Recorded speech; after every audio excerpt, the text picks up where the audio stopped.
Hey, what's going on, guys? It's Sean McKay, aka The Lousy Investor. And so today I want to talk about just some really easy ways to do a preliminary analysis for a rental property to see if the numbers make sense and see if it's something you should consider for your portfolio. So the first one we're going to look at today is what we call the 1% rule. And so with this, what we're saying is that the rent on the property is going to be 1% of essentially the all-in costs when we're buying and rehabbing this property. So we'll look at some numbers for this. So let's say that a wholesaler brings you a deal, or somebody has some sort of an off-market deal that they're looking to sell to you. And so they say the property can be purchased for, let's say, $140K.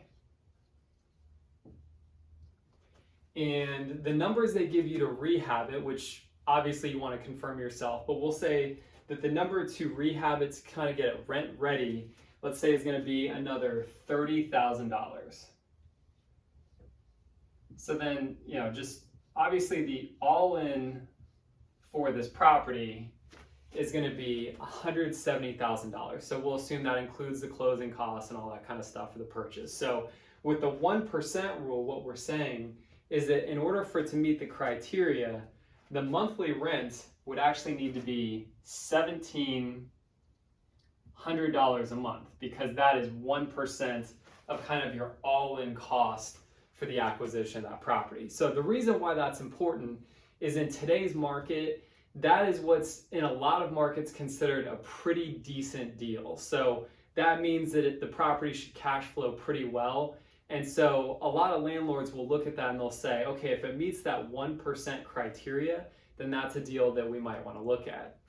So kind of a very close relative of that is what we call the 2% rule.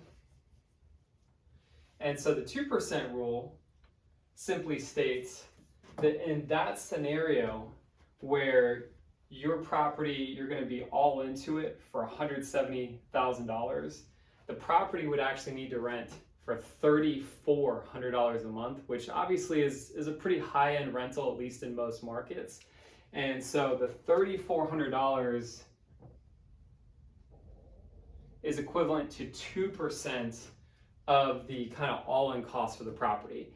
So obviously in many markets today, that's going to be really difficult to achieve. I can tell you certainly after the 2008 recession, you could find properties in Charlotte, North Carolina, where let's say the all-in cost was $60,000 that you could rent for $1,200. So that would meet that 2% rule. Sometimes if you find a really great deal off market today, you might be able to achieve that, especially in some of the lower price point markets, maybe in the Midwest or the Southeast. But that's just something to think about there. That's what we call the 2% rule. So the next one we're going to discuss is another way to look at the monthly cash flow each month. And this is the 50% rule. And what that states is once we know what the monthly rent is for the property, we can factor that about half of the gross rent is going to cover all the expenses associated with the property, not counting the mortgage. So let's say that the property is going to rent for $1,600 a month. So with the 50% rule, then that means that the net cash flow before we pay the principal and interest on a mortgage is going to be $800 a month. So that's 50% expense ratio. Now, of course, if you don't have a mortgage, you're able to get that property paid off, then that's a number we could factor in for true cash flow.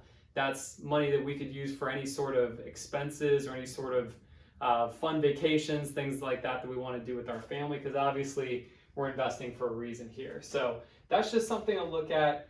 50% rule is kind of a general rule of thumb there, and that will possibly give you some help as you're kind of just doing some quick back of the envelope math, because if you do a full net operating income, you're going to be looking at vacancies, you're going to be looking at property management fees, taxes, insurance, any sort of capital expenditures, things like that.